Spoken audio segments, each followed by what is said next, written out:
flame soulmate. I'm going to go ahead and like group that in the same category. I know that there's people that say twin flame is different than soulmate. I've just been recently really getting into evolutionary astrology, and he has a whole section on relationships, and he describes soulmates to a T of how people are describing twin flames. So, you know, as we move in from, move into this realm, however you want to perceive it, our soul can split and play different roles and different characters to have different experiences. When you meet those different characters in this play and in this dream, it's soul recognition. You remember who you are, those memories come up, and then there's an idea of merging, that those characters are truly not separate, that you're one with them. And this can be a whole tribe of people. You could have split into many different people and had a soul tribe. They are all soulmates, right? So the desire to be with them, the desire to trigger up the things that are illusion will come up.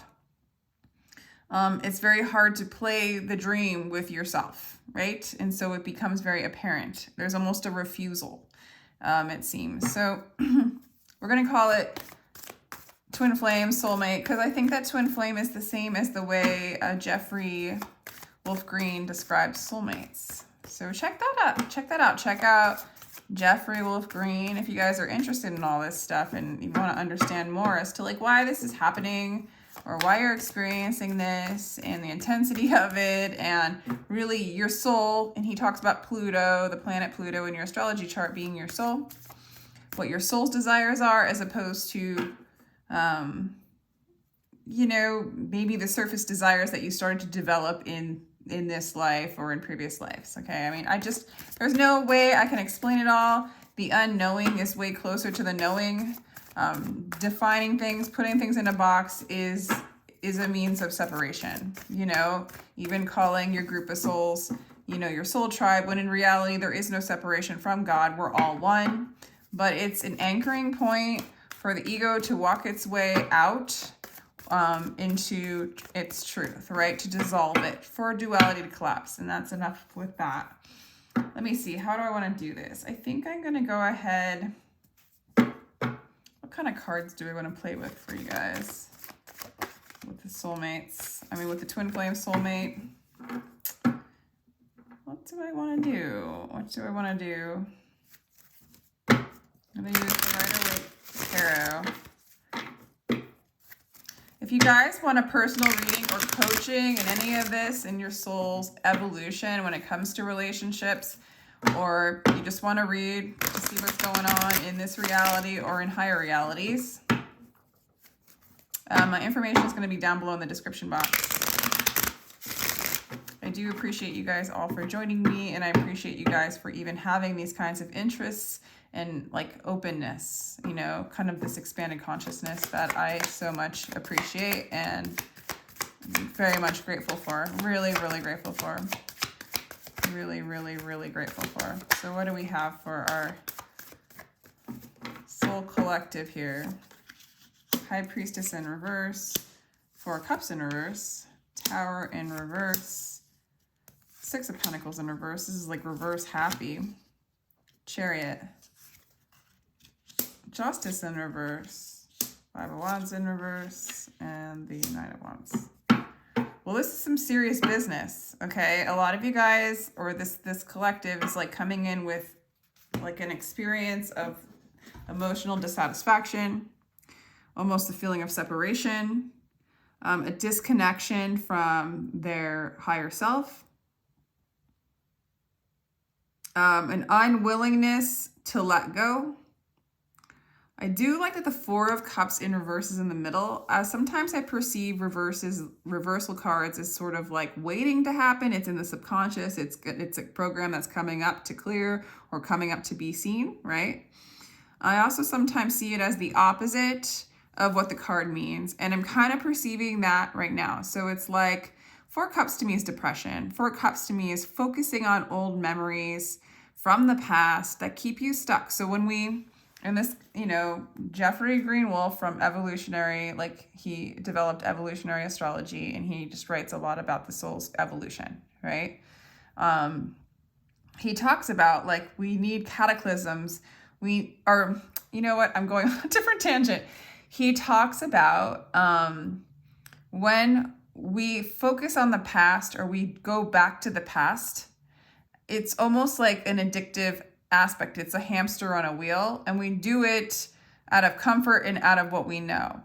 When we don't cling on, and so when we cling on to the past, we recreate the past in the future. And so the cycle just continues. The same karmic cycle continues, the same pattern and the same story, and it keeps playing itself out with different people, different situations, until we kind of throw out that past memory.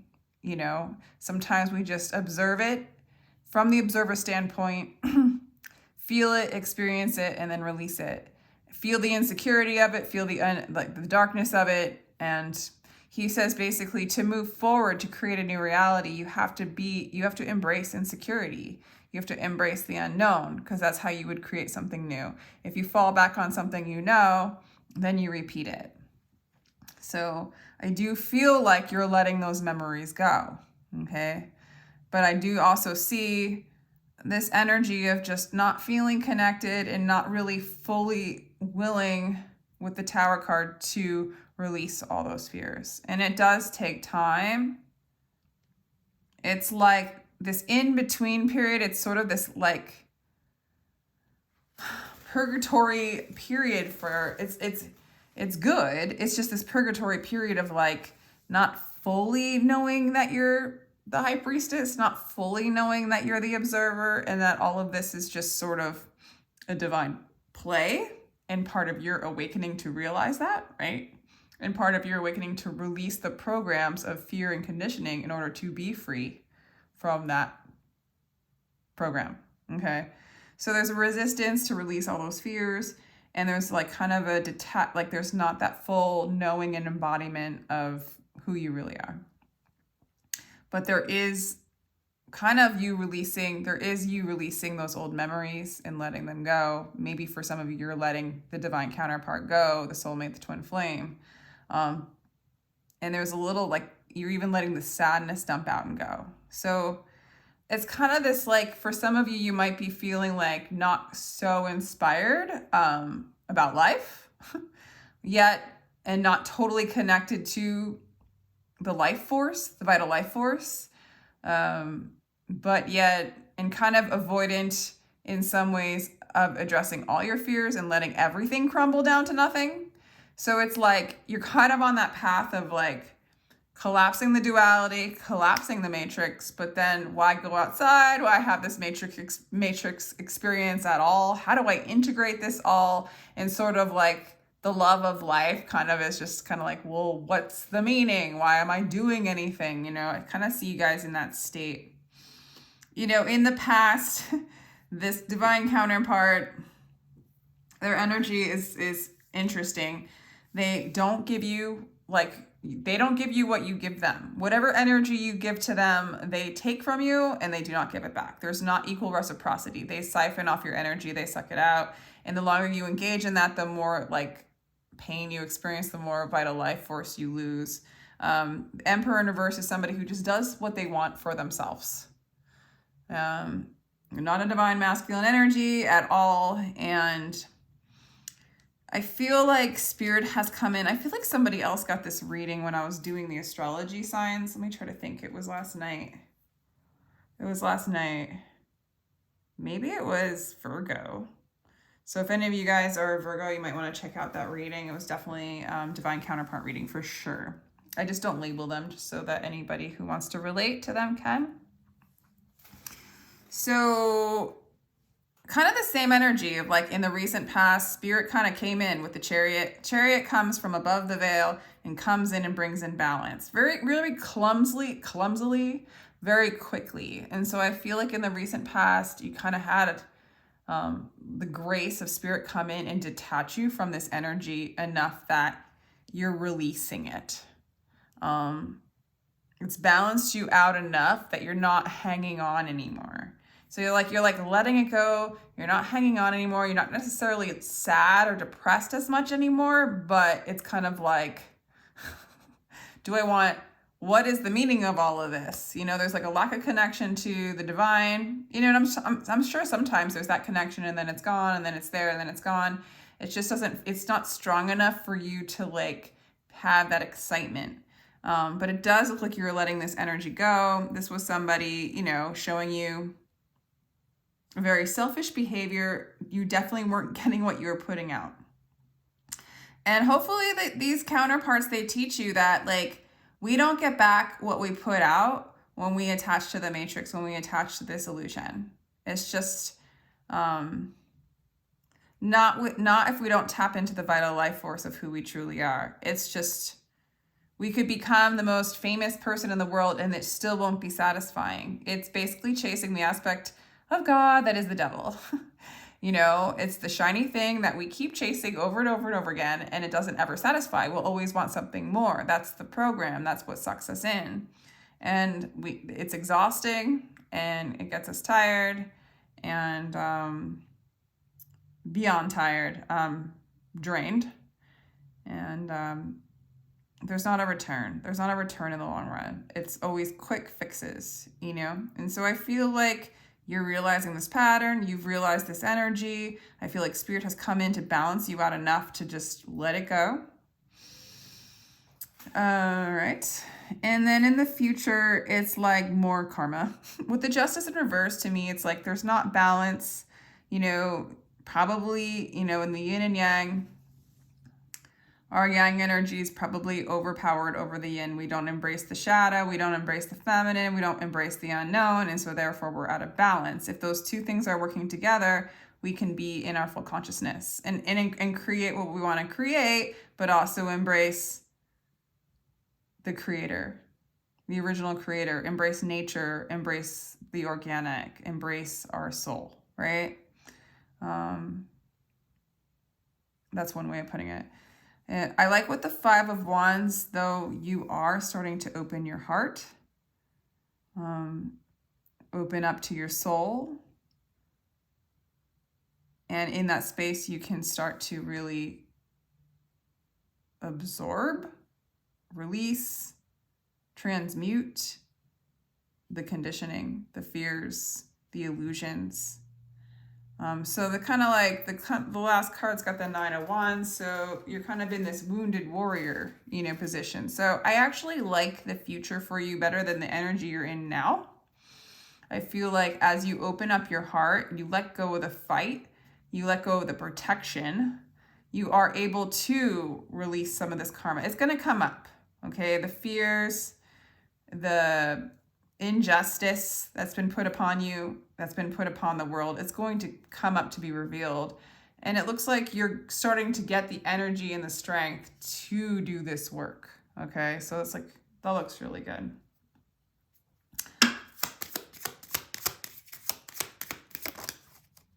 Yeah, so I was gonna just clarify the Emperor in reverse. This is karmic, you know, like when two aspects of the same soul meet, it brings up all the karma, all the illusions, all the conditioning that have been put upon you in a reality that isn't you, in a reality that you were visiting, that you were going to experience. This is just one like thought, you know, but let's say this is a virtual reality. You've split apart into many souls and you meet a soul that is you. Okay, it's going to bring up the truth of who you are and reveal the karma, the memories that were attached to this illusory world. You got over-attached to the memories, you got over-attached to your identity, over-attached to the memories and the conditions that were put upon you in this story. It is becoming revealed, okay? So karmic, in a sense, I mean, karma can be good and bad. Karma can also just come up in order to help you evolve, to help you see the patterns of illusion. So it's like kind of underneath all this selfish energy.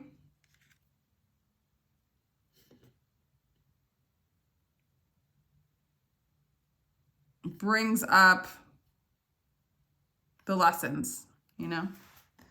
All right, I'm going to go ahead and clarify. Why is the High Priestess in reverse?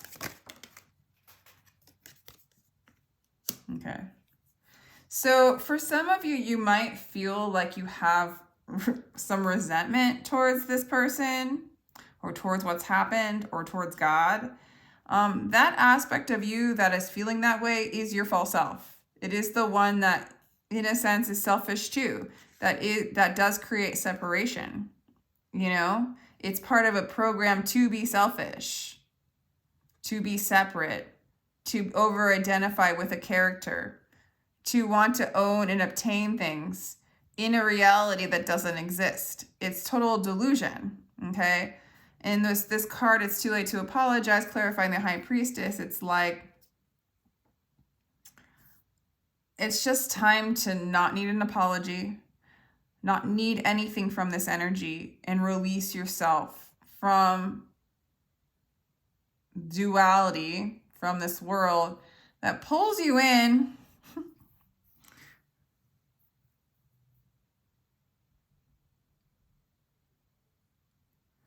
It's so weird. It like pulls you in. It's designed to pull you in, to pull you out of who you really are.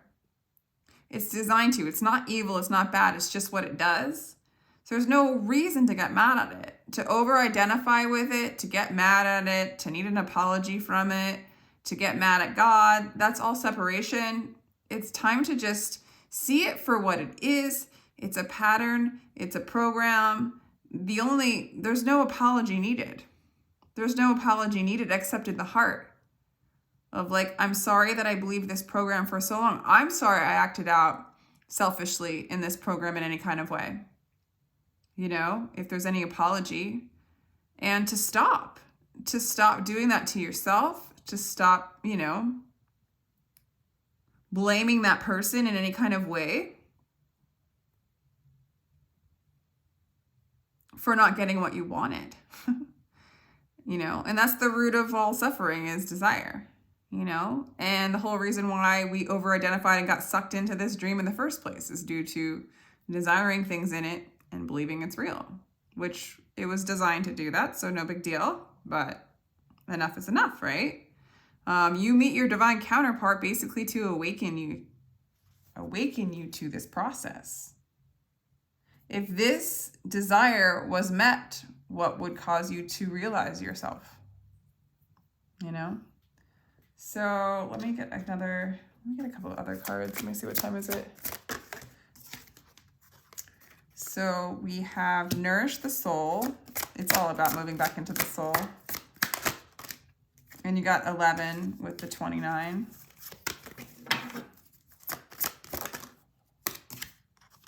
Observe in silence. Yeah, just it's time to nourish the soul and become the observer, become who you really are. When they say that your twin flame or your soulmate is you, I do, like, in one way, it's you split into two characters, joining this virtual reality to have two different experiences. And when you meet, maybe you planned it ahead of time, soul contracts, all that good stuff, who knows? When you plan to meet, you are going to reveal like your memory to each other. You maybe even decided like, hey, if I desire you, do not give me back what I desire in this play, in this divine play. I want to suffer enough so that I leave this virtual reality, so that I leave the illusion, so that I know myself. So help me, come here with me to help remind me of who I am. And when that first happens, the one who over-identifies as self gets really mad because it wants to stay who it is. It doesn't want to merge with itself again, you know? So it doesn't want the love. It doesn't want the unity. It doesn't want the peace. It doesn't want reality. It wants the virtual reality. It wants the illusion. And it's afraid. There's like a fear of God in this connection. Okay, so that's like one way of looking at it, you know? It's like it was a grand design, a grand play, but I do see you coming into your power. Spirit, give us a little bit more energy with the Nine of Wands. I have the Six of Cups in reverse, so it is letting go of the nostalgia, the memories of that. It's a program too, guys, and you know, the way we're perceiving it in some ways, it could be another hamster wheel we loop on. It's like, Will I ever have my soulmate? Will I ever? It's a desire, and it keeps you in desire. It keeps you feeling separate. You don't realize that what you're seeking is you. What you're seeking is you, to unify with yourself, unify with God. So again, it's like you're letting that idea go. Like one of my friends was like, twin flames is bullshit. And it's like, it is in the way it's being described. And there is no way to describe it. Like I can only speak in story. Like, hey, what if we made this contract so that I would remember myself? It's like a way for the ego to make some kind of sense and actually get it on board, integrate it into this realization of self. You know, that's why you don't want to create stories that keep the ego chasing after it. You want to create stories to help the ego to surrender to it, the false self to surrender to it, surrender to unity, surrender to this other place of the true self, the observer. And so I do see you letting that go and really taking taking your vital like energy and moving forward, even though it feels like you're going uphill at times. You know, as you get higher up, the magnet is stronger, right? So you're gonna, it's a little bit of work to pull yourself out for some. You know, why is Justice card in reverse? Why is Justice card in reverse? We have the Magician. From this, I understand that what I want also wants me, is looking for me and attracting me. There is a great secret in this for anyone who can grasp it. So that just says it all. What you want also wants you. This person that's just so horrible to your mind, to the false self, actually does want you. It is you that wants you to unify with you. And there's great magic in it. There's great awareness in it, in this unification process. You know, your ego might be like, well, what's the benefit of, awakening to who I am? Well, you get to truly experience this life as the experiencer. You don't live anymore in delusion. You become more whole. And there's many gifts in that. But the greatest gift is truth. And freedom. Freedom from the false beliefs, the false stories, the memories of trauma, the pattern that you keep doing over and over again. Creating anew, being a magician again, So great benefit in all of this. Spirit, why is, I'm going to probably go actually, but let me do one more final card for y'all. So the Knight of Cups, you're just letting go of that Romeo and Juliet construct. It doesn't mean that you don't feel love.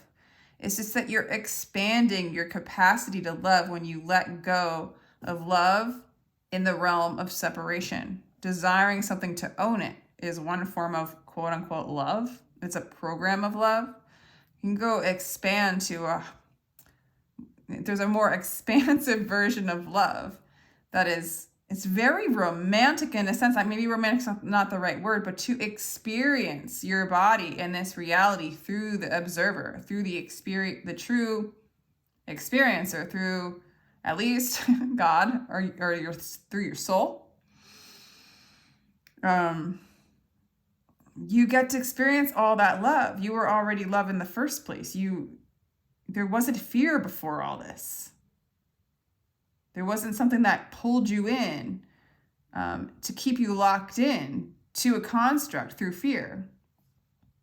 So you're free from fear and you're able to love. There's less container. There's that open field to receive all sorts of experiences, which I feel, it feels like love. So I do see you guys letting this person go and letting the stories and the attachments to the stories involved with soulmates, romantic love, being angry, resentment. I feel like in the recent past, Spirit has come in to do some serious shifting in you, and you're letting these constructs go. Some of you guys are literally letting go of the whole illusory twin flame program, okay? And you're calling in a true divine masculine, or whatever that means to you. Security, abundance, stability, the organic nature of the earth.